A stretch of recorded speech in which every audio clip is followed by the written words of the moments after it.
Slobotkin. Let's welcome John Slobotkin here.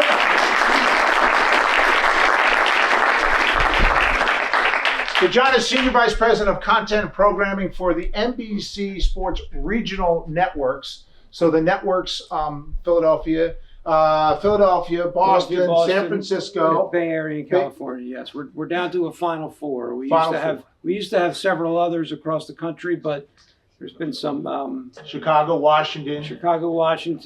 We had a network in Portland, Oregon. We had a network, a small network in Atlanta. We had a network in Denver called The Mountain. It was a college network. So we've seen a lot of change in the landscape, but now we're down to a mighty four. A mighty four. So has worked for the regional networks for 2 decades, and in his current role since 2017. Is this the only Olympics you worked? Was it 16? Okay, so we'll talk about that as well, working the Summer Olympics. Also, you need to know that I've known John a long time. He was a really talented producer for the Sixers, Flyers, Phillies over the course from starting back when, how many of you know Prism? I said Prism. Mike Gaddy, yes. John Slobotkin, yes. Aiden Dock, yes. A few of you, yes. A little bit. Okay, you've heard of it. All right. So Prism was before, it was Prism and Sports Channel here in this market. Yes. And then we went to and then Comcast Sports Network, which is now NBC Sports. Prism was a regional sports network. It wasn't just a regional sports network, but it was the first regional sports network in this area. And for those of you that are trivia buffs, if you ever find anybody discussing Prism, you could tell them that Prism stands for Philadelphia Regional In-Home Sports and Movies. It was not just a sports channel. It was a first-run cable movie channel as well. So in addition to watching Sixers, Flyers, Phillies, and Big Five college basketball, you'd have like Back to the Future or some other movie that you guys don't know about that would show up every month. There you go. All right. And lastly, inducted. Let's give him a round of applause. This fall, inducted into the Philadelphia Sports Jewish Hall of Fame.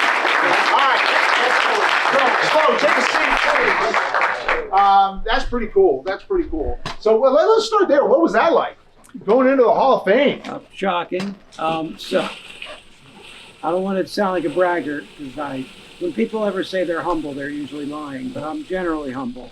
It was my second Hall of Fame induction. I was actually inducted into the Hall of Fame of my alma mater, Temple University, in their they have the Lou Klein School of Communications, and I was honored with that a long time ago when I wasn't deserving, and when I received this honor this year, I probably also wasn't deserving, but it was very nice. When I researched the history of the Philadelphia Jewish Sports Hall of Fame, there's some like significant luminaries in there, including the Sables that started NFL Films, legendary broadcasters that you knew and worked with, Al Meltzer and the likes of that, writers like Phil Jasner, people that I admired growing up and as a professional. So it was very touching. And then Mark Zumoff and Larry Rosen, two people I've worked with at Prism, they were inducted as well.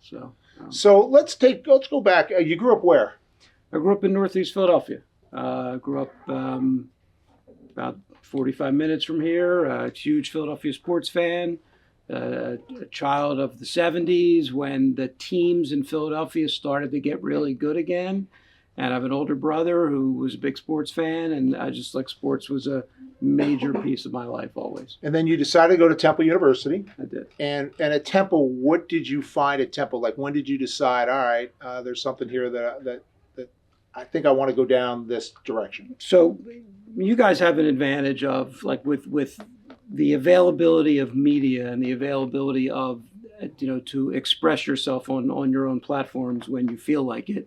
That was not available, 50 years ago. And so when you went to school for communications, you thought, I want to be a broadcaster, right? Because that's what you think there is. When you watched sports on television, you didn't realize there was a whole machine of people behind the scenes, but you knew who was calling the game or in the studio before the game. And that was the allure for me. I wanted to be a broadcaster. Harry Callis, the late broadcaster of the Philadelphia Phillies, was one of my idols growing up. So was Gene Hart. had a great opportunity to work with both of them as the course of my career, which was like always pinch me moments. But so I went to school thinking I want to be a broadcaster. And when I got there, I knew I never loved the way I looked or sounded. And I mean, Neil, like as someone who's front facing, like you got to be on and you got to be into it. And like, you had the talent for that. Like I did not. But when I was at school, I realized there was other opportunities. There was behind the scenes. There was the ability to affect things in a very meaningful way without being somebody that was necessarily on camera, on microphone. And I gravitated towards that. I did play-by-play for the student radio station. I was honored to call John Chaney's first NCAA win against St. John's many, many years ago. But I knew that wasn't going to be my path. And I had jobs when I was in school, and those jobs were behind the scenes jobs, and I got really comfortable in that role. Yeah, that's something I tell the students all the time, that some students come here and you know what you want to do. For me personally, I always knew I wanted to be a broadcaster. Didn't know I was going to go into higher education later in life, but here we are. It's great. But some of you kind of have to find your footing and figure out what you want to do. And that seems like you were kind of in that path once you said, all right, broadcasting is not going to be my thing. So what was it that made you decide, all right, this is what I want to do? It was opportunity. And I will tell you all the same, like whatever it is you want to do or you think you want to do, if it's a dream or it's important to you, never let that go. Like there's no reason for you to say, I'm not going to try to pursue my dream. However, if there's an opportunity for you to do something that maybe you didn't think about, that is at all connected to that dream, or you can somehow figure a way to connect it, do that. Because the path that you will follow is unknown. And when a door opens, if you think what's in there is at all appealing to you, walk in it. And if you find out that it wasn't appealing to you, then that's a lesson. All right, I tried that. I didn't like that, but at least I tried it.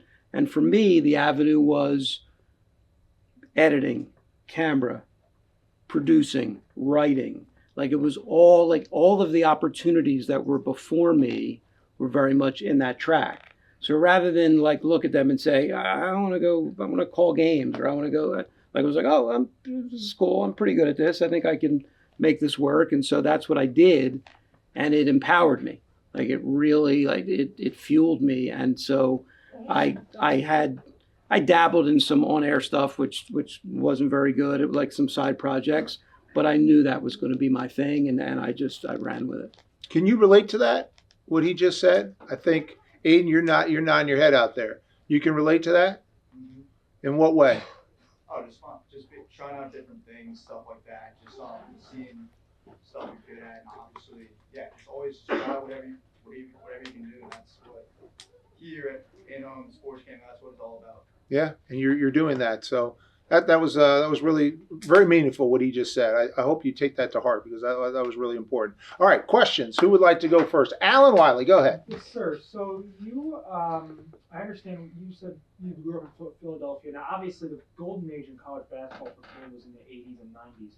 What was it like to have first in '85 Villanova win the national championship with an 8 seed, and then Temple becoming a national power there for a little bit? What was it like for the city of Philadelphia to have two great basketball schools at the same time? So it's a great question, but for those of you that are Philadelphia sports fans, I think you would all agree that Philadelphia is very much pro town, right? That the hearts very much lie with the Big Four. But for college basketball at that time, it was amazing. I'm Temple University student. It was John Chaney, who was a legendary coach who Neil had a great relationship with, ended up kind of remaking the program there. And I was a student when he started, and then was working in the industry as the program built. And I would never in my life have believed that the school could have achieved what he achieved. So being a part of that was amazing. And I had the opportunity. I was producing Big Five games at the time, so I was plugged into Villanova and Temple's ascension, and Lionel Simmons when he was the Player of the Year at LaSalle. And Penn became competitive afterwards. They had periods there, and St. Joe's was always kind of good. They would have great players. For me, the '85 Villanova thing, I was a senior in college, and it was amazing to me to see a school from our city or the area go on to win a national championship. It was fascinating. Now, admittedly, and you know, I have to post this clip.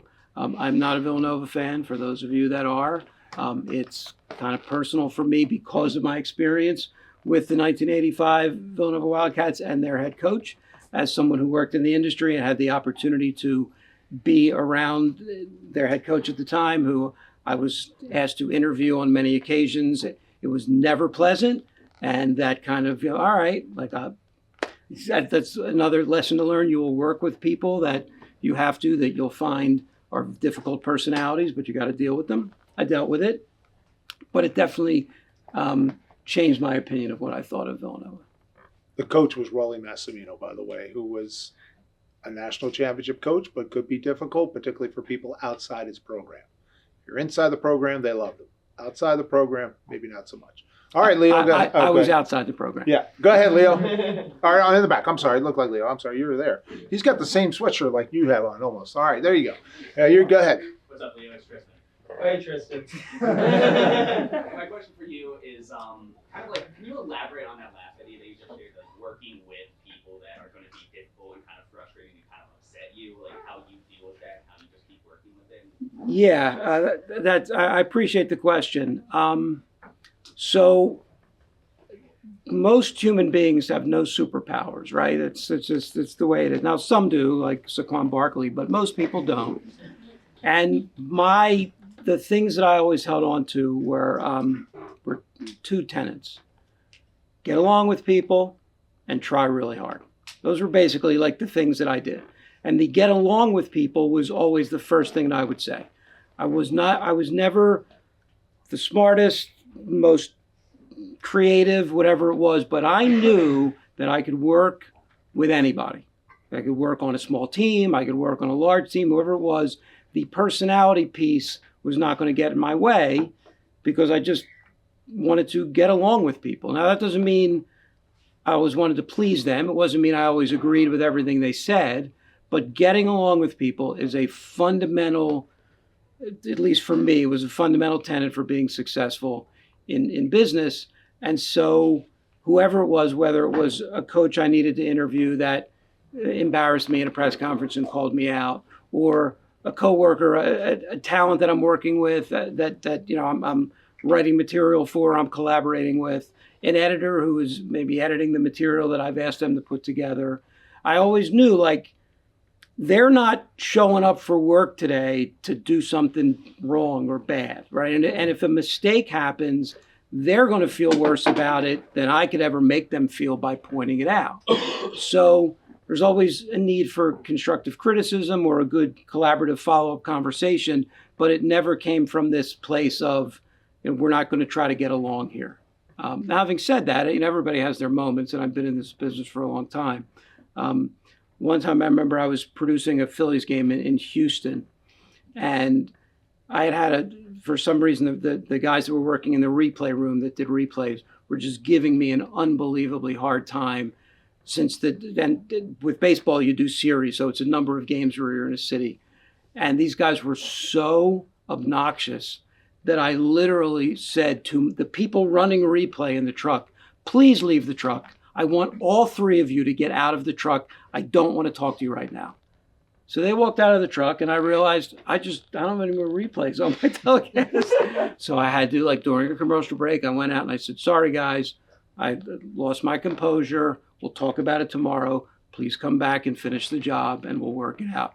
And they did. And the next day I was polite in explaining to them why I felt like, you know, I needed to dismiss them from work. And like they were okay about it. And I ended up working with those guys many, many times when I went to Houston. But anyway, so getting along with people, it's no matter who they are, no matter what the circumstances are, you know, it's really important to kind of leave your day feeling like, all right, this worked out. You know, you never want to beat yourself up to the point where you feel like you just, you know, there's these obstacles you can't get over. Right here. This is actually Leo. I am Leo. I am.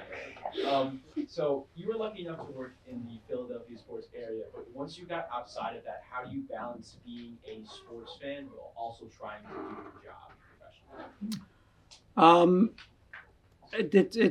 It's a smart question. It's a thoughtful question because you kind of take for granted, like, this is the environment you work in, so you're always going to feel about it the same way, and you don't. Like, you do reach a point where it's your work, right? And then your work is like, I was talking to young Sam over there, and it was nicely cutting the pizza before the event. Let's give Sam a round of applause. Good job, Sam. Sam and I talked about like showing up for work that you have a passion for because you don't want it to feel like work. And one of the great things about this business is being a sports fan. It's like, I was once at one of my kids' Little League games, and I had like a doctor and a lawyer who were parents of other kids on the field, like come up to me and say like, wow, man, like your job's awesome. And I'm like, you're a doctor, you're a lawyer, like please get out of my face. I would love to switch places with you. But what happens is over time, you become like, it's your profession. And so there's a little bit of a distancing. You never want that to dissipate in terms of the real, like why you got into it in the first place. But it happens. It just happens naturally. I will tell you that my love of the Philadelphia sports teams is still very much there. But the relationships you have with people that work for those teams or through professional experiences, like the Villanova story I told, like that colors you sometimes. It's like somebody that you loved or something you loved. You don't maybe love it as much, but sometimes it's in your heart and it never changes. I work with a group of regional sports networks that are all over the country. So I deal with people in Boston. I hated the Boston Celtics growing up. Literally, like the mention of Boston Celtics, I would go crazy. And now I deal with people that are part of a group that the team that won the NBA championship last year. And that's really important for the business. And there's great civic pride there. And I understand that. As a 15-year-old, I would not have been able to understand that. I wouldn't have been able to get over that. I work with a regional sports network in New York, SNY. They cover the Mets. That's their team. I hate the New York Mets. I still hate the New York Mets. But and I tell them that, but in a kind of in a fun, way. But but I work with those guys, and I want to see them succeed for whatever I can do to help them. So I have to put my pettiness aside at times. So it's just growing up and whatever, but never I will tell you that. I love all the Philly teams, but the two teams that are in my heart that make me crazy are the Phillies and the Temple basketball team. And I produced Temple basketball for a long time. And towards the end of my tenure doing that, I found myself, I wouldn't say biased in coverage, but I was like getting too emotionally involved in the game at times where I didn't think I was able to do my job the best that I could. And I knew I couldn't do that. I either had to stop producing Temple basketball games or take on a different tact. And I ended up stopping producing basketball games. So, can you, for the broadcasters who are here, what are you looking for? Because you're mainly looking for play-by-play people, color analysts, true? Yeah, although I deal with studio talent as well. Studio talent as well. Reporters. What are you looking for in a reporter and also the broadcasters? So, first of all, it's an incredibly hard job because if it was easy, everybody can do it. And it's not just about looking good and sounding good. And there are so many elements that go into being a successful broadcaster. And one of the elements that you cannot control is likability.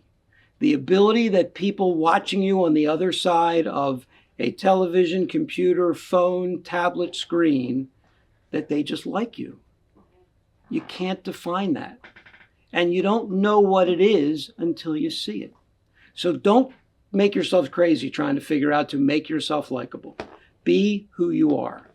You are never going to succeed as a talent, as a front-facing person who needs to be opinionated and plugged in and informed and think on your feet by trying to be somebody else. It's not going to work. As baseball pitchers say, don't ever lose the game on your second best pitch. Always throw your best pitch. Be your best self.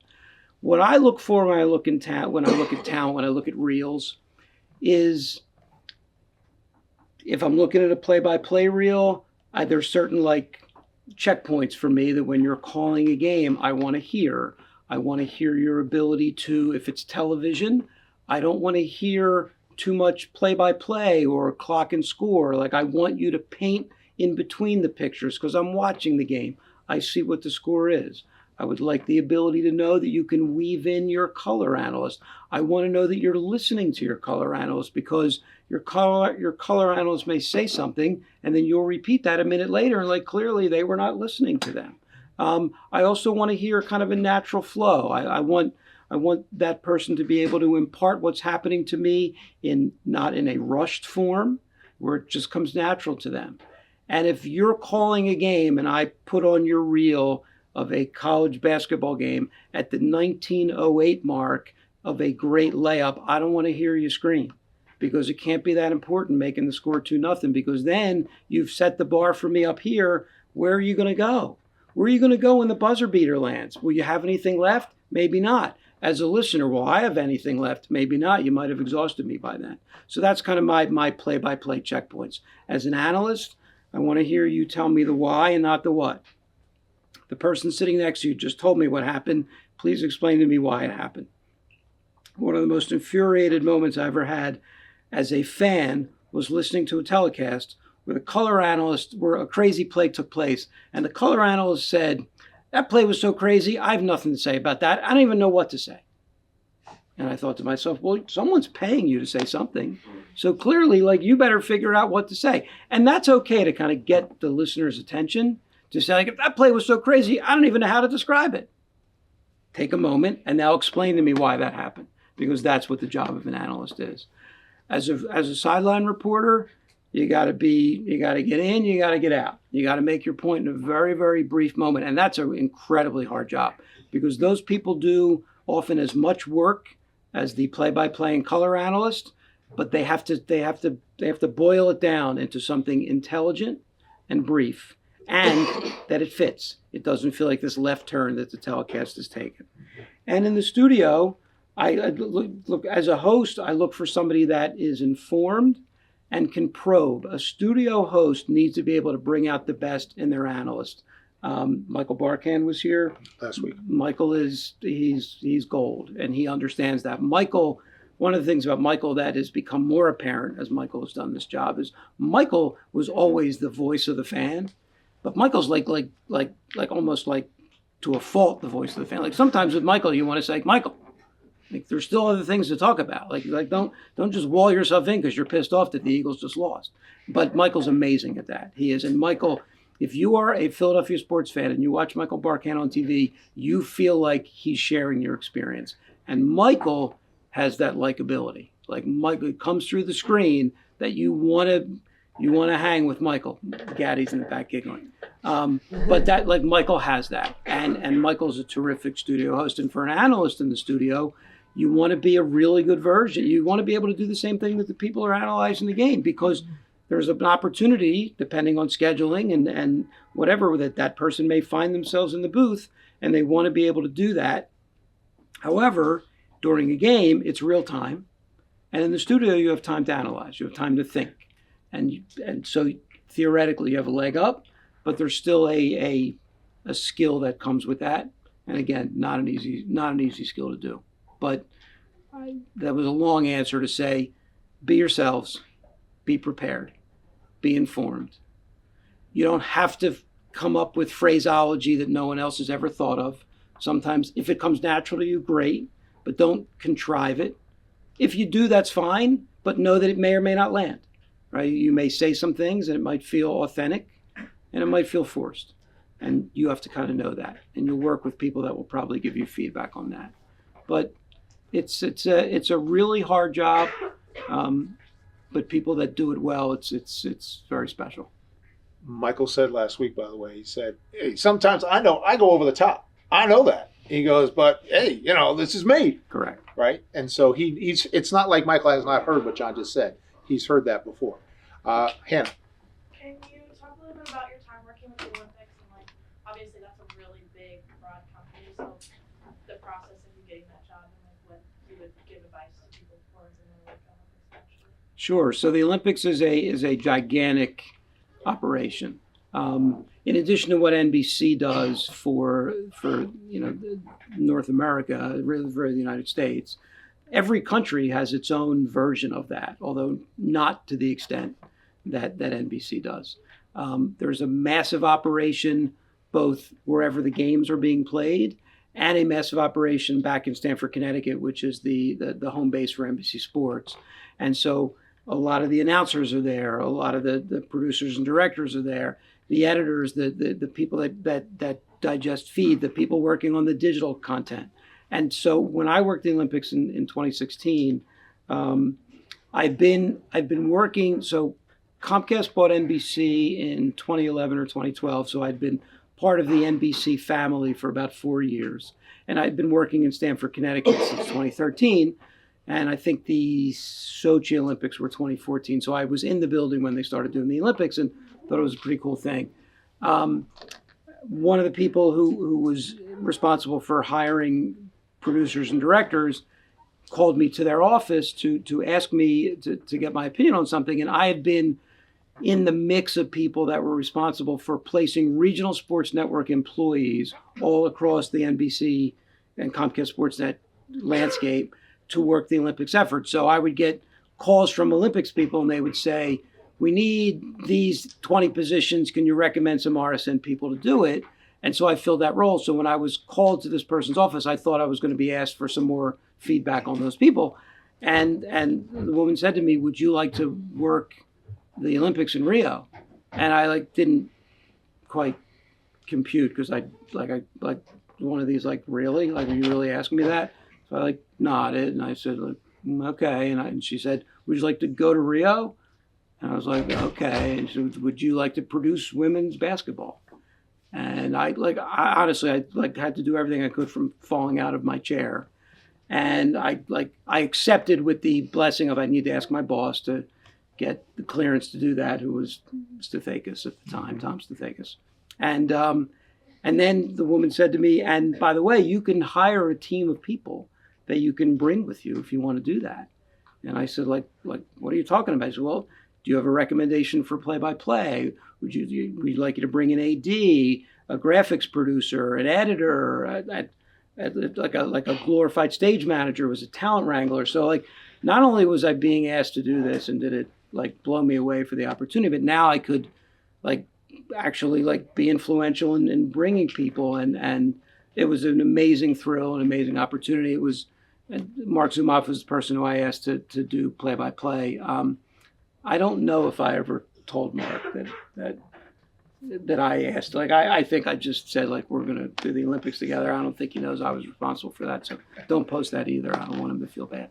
But anyway, it became a dream come true. Go to Rio, and I'll tell you that one of the things I realized very quickly, I was producing women's basketball. Women's basketball had been on an amazing run of gold medals, and I had produced women's basketball in my past and followed the WNBA, so I was kind of plugged in, and I was was ready for the assignment, and I thought it was going to be a big deal.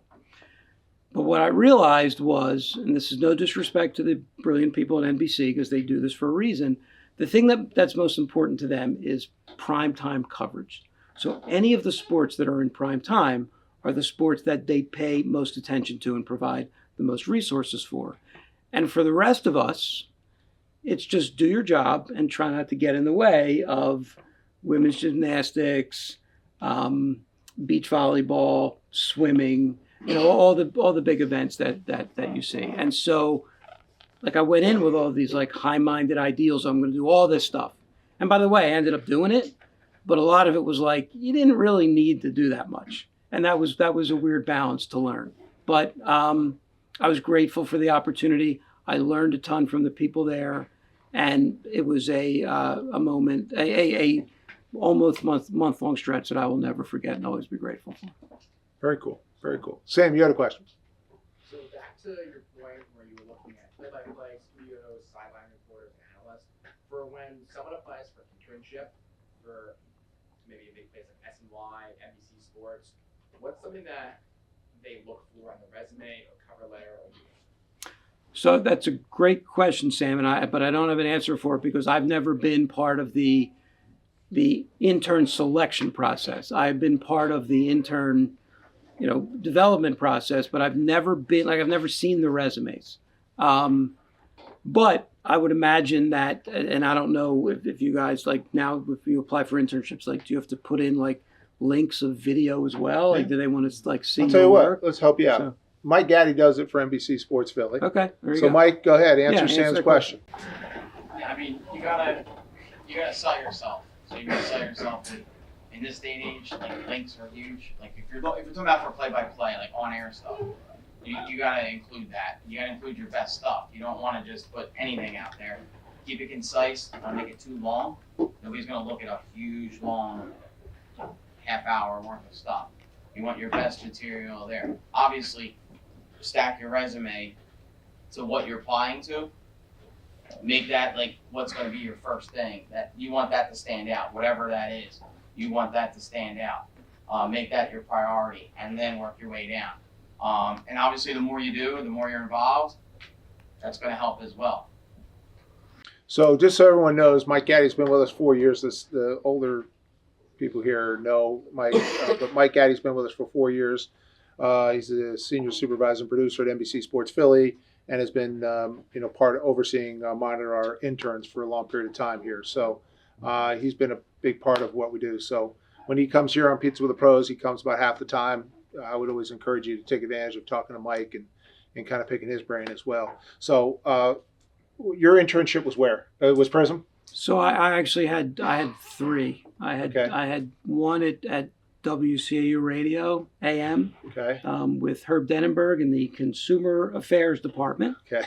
I had another one. So yeah, I was 16 years old and I was working in the Consumer Affairs Department. Not a match, but again, opportunity was there. I took it. Okay. Had an intern the following year with the WCAU Radio again, this time in the sports department with Steve Fredericks and Jeff Ash. Okay. And that's kind of where all right, this is kind of where I belong. And then I got an internship at Prism. Okay. So I had three. I can tell you this. Well, I don't know what you put on an intern resume. I can tell you as an intern what I look for in interns. What do you need? Whatever I can do. I'm here. What do you need? And make yourself available and make yourself present. Do not be a wallflower. Do not be shy. The internship is there for your benefit. Ask people questions. Slide up to people that you may not think I don't know if I can approach them. If you're uncomfortable about it, ask your supervisor if you can approach them. You can approach them. Ask them questions. Pick their brains. Tell them about you so they can, maybe point you in a way that you weren't thinking before. Take advantage of it. Be personable, be available, be present, be alert, and be into it. Because if you show up and you hang out on your phone, that's not working for anybody. All right. Who's next? What we got? In the back. All right, go ahead. You got another one? What was your first job out of college? So I had several jobs while I was in college, and one of them led to my first job out of college. So I interned at WCAU Radio twice, then I got a job at KYW News Radio as a desk assistant when I was a freshman in school, and from that I made contacts with people at Prism, and I became an intern at Prism as a sophomore, and then I worked at KYW and Prism throughout my college career, and when college was over, Prism offered me a full-time job, and so that was my. You have from your KYW and Prism talk. I'm sorry, say again. What are some of the most important takeaways you got from working for KYW and Prism as an intern? I paid attention. I was present. I asked questions. I talked to people that I was afraid to talk to. I tried to maximize the experience for me. I did. Learn and observe. You got to observe, and you got to learn, and you got to be active in it as well. Go ahead, Luke. How do you manage the programming on 4 different networks without spreading yourself too thin?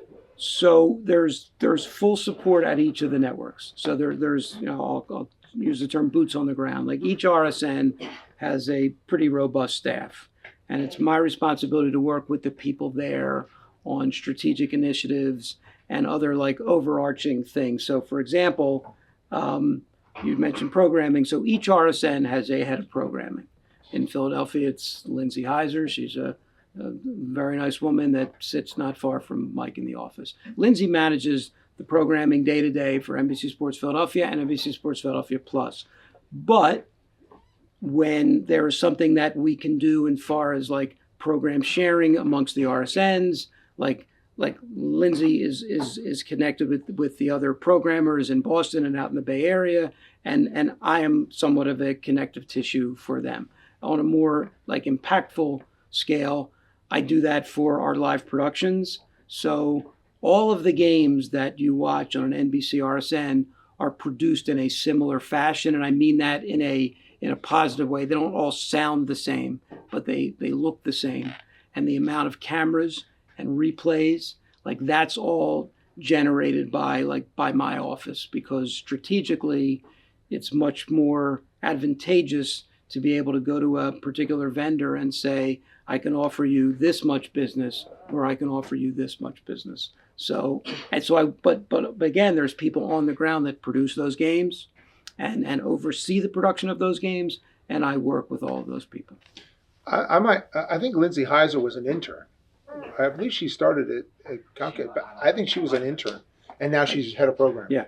I mean, it just shows you that when you get in, you can move your way up. I mean, John has given a perfect example of how he moved his way up.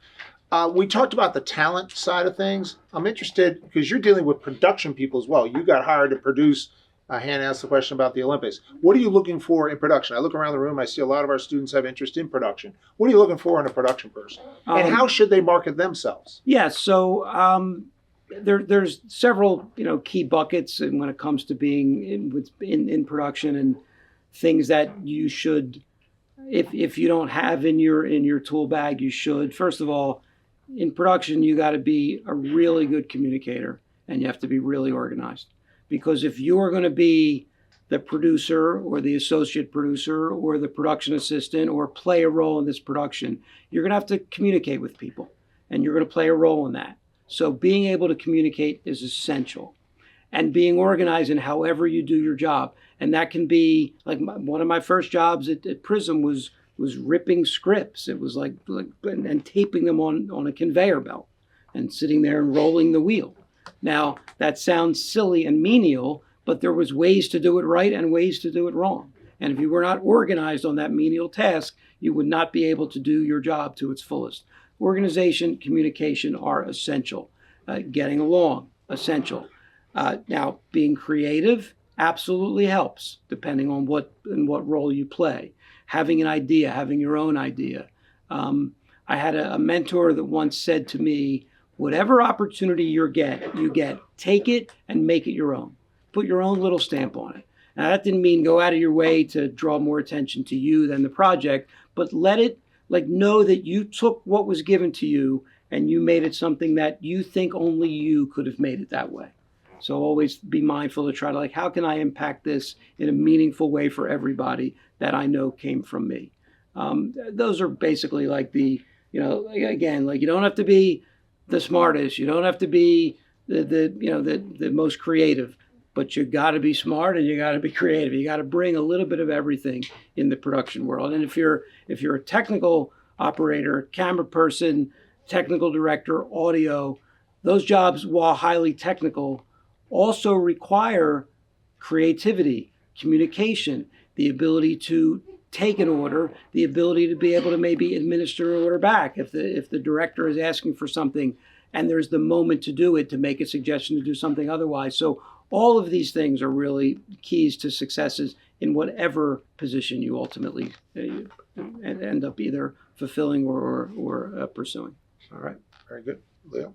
What has changed over the last however long you've been in sports? Like from when you were an intern to what you're seeing interns now, what has changed about the position and what allows them to kind of succeed? I know you kind of answered that question indirectly, but what has changed and what should I be doing to make myself seem more, So everything has changed, right? The basic skill set that we talked about, that should never change. like human conduct and behavior, but the entire logistical universe has changed. I mean, it's I'll take my crappy phone out, but this has changed, right? This makes all of you media creators, every one of you, if you want to be. That's what it is. This did not exist when I was an intern, and this is very powerful, but it's also very alluring, and it can sink you. So be careful, like how you use this, because you want to use it to position yourself for success. Now, it can be a distraction, which to me does not position you for success, but it could be this amazing tool to illuminate your thoughts and who you are in ways that were not thinkable, again, from many years ago. So everything has changed. And when you move from this to me and Neil as veterans of the industry that you make, it will change for the people, and you'll be able to say that. But what should never change are the things that we talked about. That you can always be attentive. You can always care. You can always get along with people. You can always bring your own style of idea. That's universal. But the way you do it, how you do it, the workflow, that's going to continue to evolve. We basically stayed in a very similar production model from the 70s to like the 90s, even early 2000s. And since then, and even stretch it to HD 2010. Since then, every year it's different and it's new, and it's amazing. 1997, Comcast Sportsnet went on the air, which is now NBC Sports Philadelphia. In our newsroom, we had one computer that had internet. 1997. And as an anchor for the shows, I would do a 6:30 and a 10 o'clock show, before and after games. They would bring a pile of paper that they would print the stories of the day and leave them on my desk. Has the industry changed? Yes. It has changed. Your question? What has been your personal favorite game you've ever produced? I produced the final Phillies game at Veterans Stadium, September 29th, 2003. I'm not sure of the exact date, but I know it was 2003. And that was special for me because it was the Phillies and it was the end of the vet, basically the stadium I grew up going to as a kid. And I wanted to make it like a love letter to the city of Philadelphia and baseball fans, and put it was a massive effort from a production standpoint. The Phillies also did like a 2-hour ceremony on the field, which was part of it. And it was great. It was one of the best memories I'll ever have, and something that I will always cherish. That was a game, because I think I went to that game. They brought, didn't they bring Tommy or Schmidt out with Tommy or something like that? Yes, and they did a kind of the passing of the torch. Exactly. And yeah, it was great. It was, and if you're a Phillies fan, it was like amazing. And if you're just a casual sports fan or a Philadelphian historian, there was something of value there. But that was a day I will never forget. Can you tell them about the vet? Veterans Stadium. It was a big concrete cylinder. It was a circle with ramps, and the bowels of Veterans Stadium were as disgusting as you think they were. Like the locker rooms were not modern. They had no amenities. It was big showers and big stalls that people just like you would find on a movie set, just stand up stuff. And it was cold, and the turf was as hard as everybody talks about, and it smelled like some form of urine, and it was disgusting. But it was our But home. It was our home. It was special. Yeah. In fact, when the last day, when the game was over and and the ceremony was over, we had convened in this press area where people were like, taking little mementos and stuff. And I remember people walking out with chairs and pieces of the turf and all kinds of things. And I don't want to sound like too old or too like melodramatic, but like somebody said to me, "What are you taking?" And I went, "I'm taking whatever I got up here. That's all I wanted. That's all I have. I got nothing else from the vet, by the way." Very cool. Very cool. Emma in the back. While we're on the vet, my dad talked about the ramps and walking out up to the 700 level and spilling out into the Emerald City, right? What's your favorite venue that you've gotten to produce a game in or work in? What's the space that is especially, maybe other than the ones you grew up playing? Yeah, no, it's a great question because I had a great opportunity to produce baseball all over the country, and basketball and hockey as well, but not to the extent I did baseball. And Wrigley Field for me is and only because Wrigley Field is a beautiful shrine to the universe. Producing baseball at Wrigley Field was really hard because the camera angles were old, because the building was old, and like as a regional sports network, there's a home telecast and a visiting telecast, and you need to cooperate with them. And before I was working with the Chicago people, the WGN people were sometimes difficult and wouldn't share things with you. So I did not enjoy the experience, but I loved being at the ballpark because as you pointed out, that Emerald City moment at Wrigley Field, it's real. Like it's not the green turf that you love because it's ours. It's this monument to the universe. It's absolutely breathtaking. If you have not been to Wrigley Field, I highly recommend it. It is a must-do for sports fans. Gary, What's the hardest thing about producing? hardest thing about producing?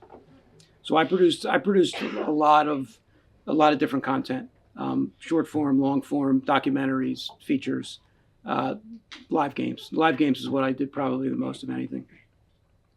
The hardest thing about producing a live game is you get one moment, and if you miss that moment, it's gone forever, and you can't bring it back. So if you fail to mediate that moment properly for your audience, there's no making it up. That's the hardest thing. And you have to be ready for the moment. You don't know when the moment's going to come. And you have to be very strong not to get in the way of the moment.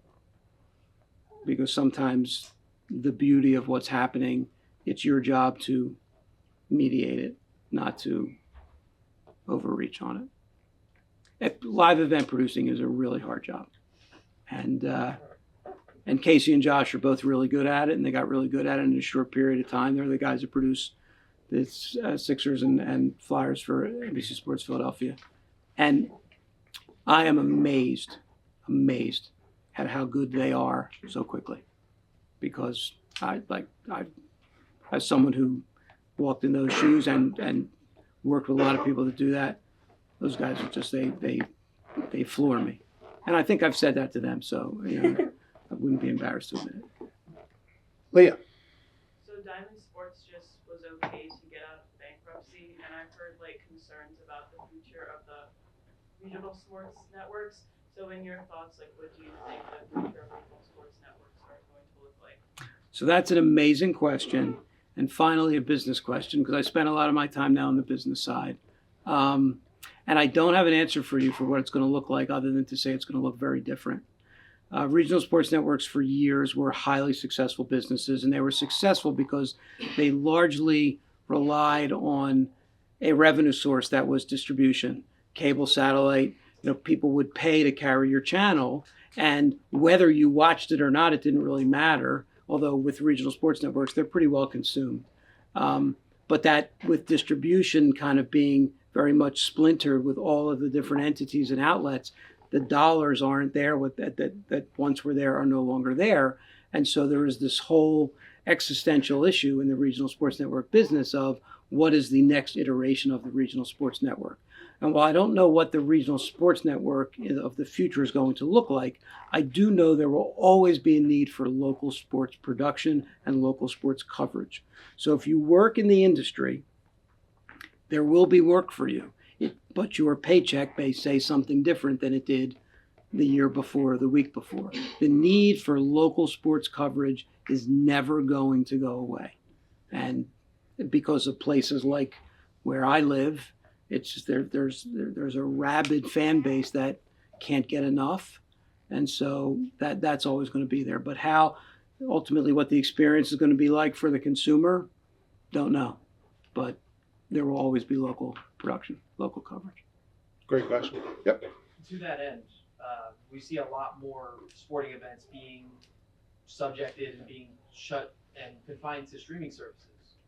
Recently Netflix is trying to get involved with things like the Tyson Paul fight. They also have events that they're doing for the NFL on Christmas.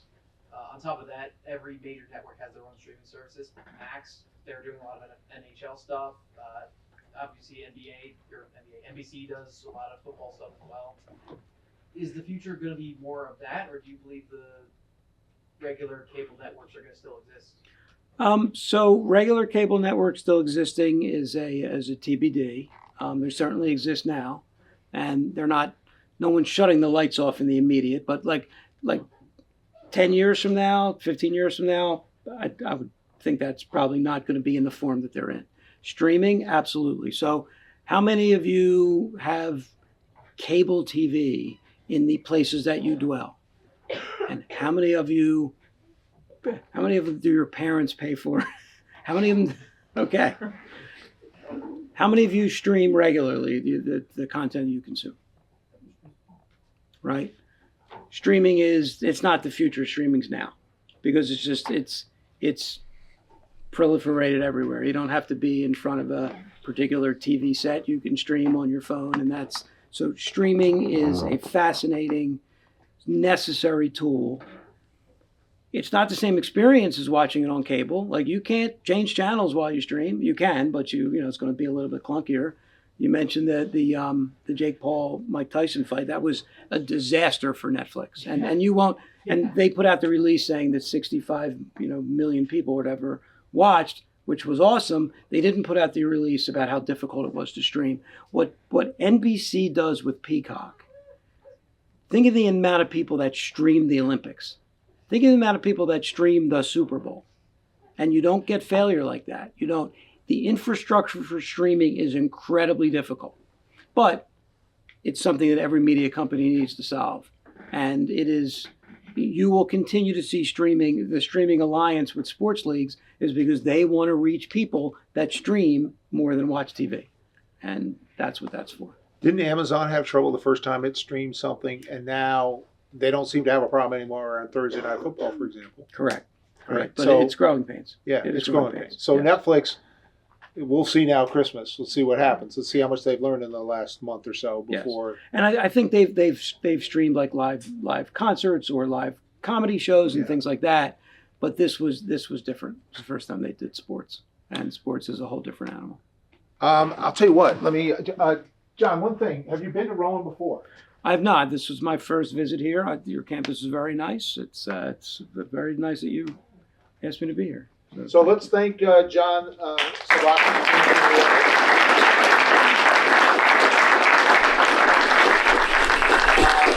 One thing I want to say, do you know this guy, Larry Needle? I don't know Larry well, but I know of Larry. Okay, yes. so how many of you are soccer fans? How many of you are excited about the World Cup coming to this area? New Jersey, both. Okay, Frankie, thank you. Thank you, Frankie. Yes. So this man right here was front and center in getting World Cup to Philadelphia. Pretty good guy to listen to, pretty good guy to hear. Larry Needle, it used to be called the Philadelphia Sports Congress. It's now called PHL Sports, but they're part of the Philadelphia Convention and Visitors Bureau. He'll talk about the effort to get the World Cup here to Philadelphia, but also he's involved in getting all these other events here to Philadelphia, like the Army-Navy game. Like any major sporting event that happens here in this region, this is the man that's the point guy to make sure it happens. So he's a great guy, great guest. He will be here. It'll be our last one for the semester next Monday night, when we also have the tickets that we'll be giving away for the Eagles. Thank you, Slo. Thanks for coming. All right. See you guys.